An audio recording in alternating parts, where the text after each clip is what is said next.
Parveen. Today we are in the fourth session of class 8 history chapter 2, the rise and growth of company power. We have seen that from Battle of Plassey to Battle of Buxar and 4 Anglo-Mysore war and 3 Anglo-Maratha war. After all these wars, Britishers succeeded to gaining power in many territories of India. After that, they wanted to secure their power in India. So in today's session, we are going to learn about the consolidation of empire.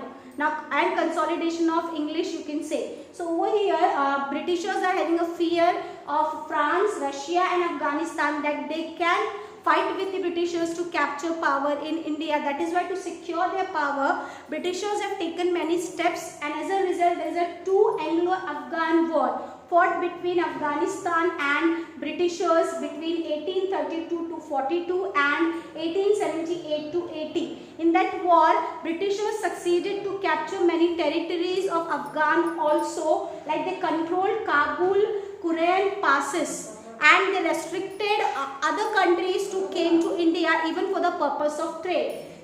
After the annexation of Afghan, there is an annexation of Sindh in 1834 by Britishers. Then Burma and Nepal was also annexed by Britishers between 1814 to 1816. Treaty of Sagulaina was captured by Britishers in 1816. That means to consolidate their power in India, they try to capture the power in neighboring countries of India also, so that there will be no trespassers in India from the other countries.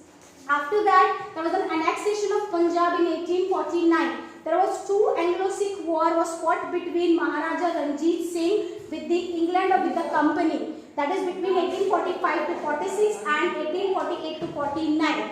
So over here, all these wars which has been fought, or all this annexation has proved that Britishers tries to consolidate their power in India.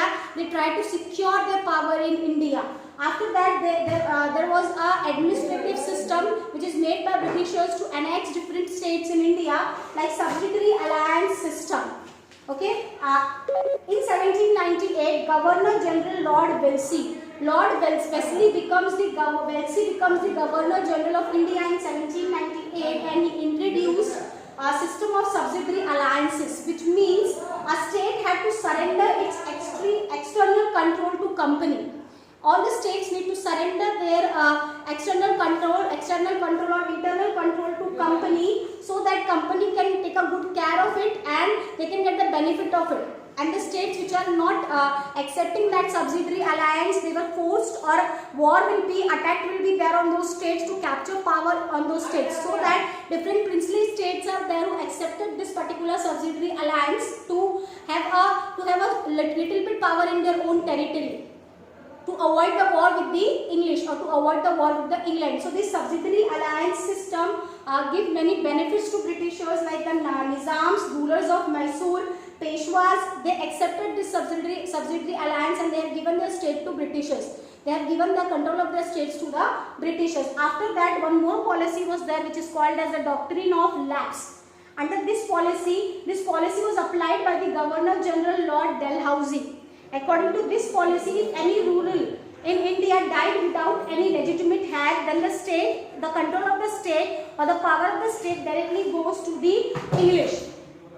Jaipur, Sambhalpur, Jhansi and Nagpur are different states which is annexed by this particular doctrine of lapse. I hope you understand this particular topic. Next time we will see that how there are different charters and laws which is made by Britishers to control India or to control Indian administrator. Till then, thank you.